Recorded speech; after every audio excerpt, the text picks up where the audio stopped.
जेव्हा स्नेहा एका मीटिंगमध्ये आली आणि तिने असा प्रस्ताव ठेवला की आपण बुद्ध विहारामध्ये आरापान लहान मुलांसाठी सुरू करूया,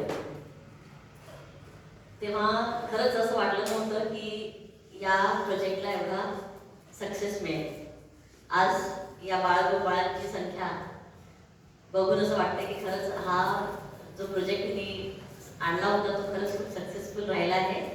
आज आनापान या कार्यक्रमाच्या 50वा भाग इथे ती हे करते आहे, त्याच्यामुळे तिला खूप खूप अभिनंदन, तिचे खूप खूप आभार सुद्धा. कारण लहान मुलांना, तुमच्या एजच्या लहान मुलांना एका ठिकाणी बसवणं हे आमच्यासाठी, तुमच्या आईवडिलांसाठी पण खूप कठीण काम आहे, पण ते काम मी साध्य करून दाखवलं.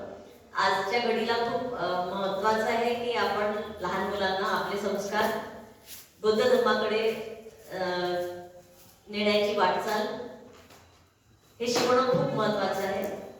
आईवडिलांकडे आजकाल वेळ कमी असतो, पण स्नेहाने हे साध्य करून दाखवलं आहे, त्याच्यामुळे तिचं खरंच खूप खूप जेवढं अभिनंदन करावं तेवढं कमी आहे. या कार्यक्रमाच्या सक्सेससाठी मी तिचं अभिनंदन करू इच्छिते. सर्वांगीण बौद्ध विकास मंडळ यांचे सचिव श्री नामदेवजी गजभिये आणि ध्रुव साहेब यांना मी विनंती करते की त्यांनी तिचं अभिनंदन पुष्पगुच्छ देऊन करा.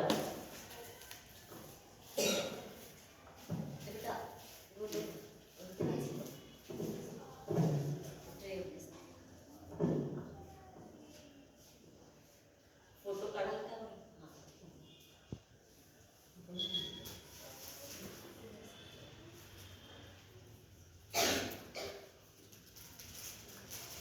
टाळ्या वाजवा सगळ्यांनी जोरदार.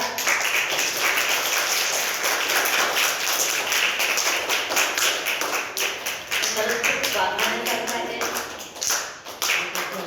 1 वर्ष होतो आहे आणि तुम्ही फक्त तुम्हाला आनापानच शिकवलं, तर तुमच्यामध्ये जे काही कलागुण असतील, कोणी ड्रॉइंग करून आणतं, तर कोणी क्राफ्ट करतं, तर कोणी निबंध लिहितं, तर कोणी स्पीच देतं, हे सगळं खूप आवश्यक आहे तुमच्यासाठी आणि हे तिने करून दाखवलं. त्याच्यामुळे बद्दल तिला खरंच जितकं धन्यवाद द्यावे, जितकं तिचं अभिनंदन करावं तितकं कमी आहे.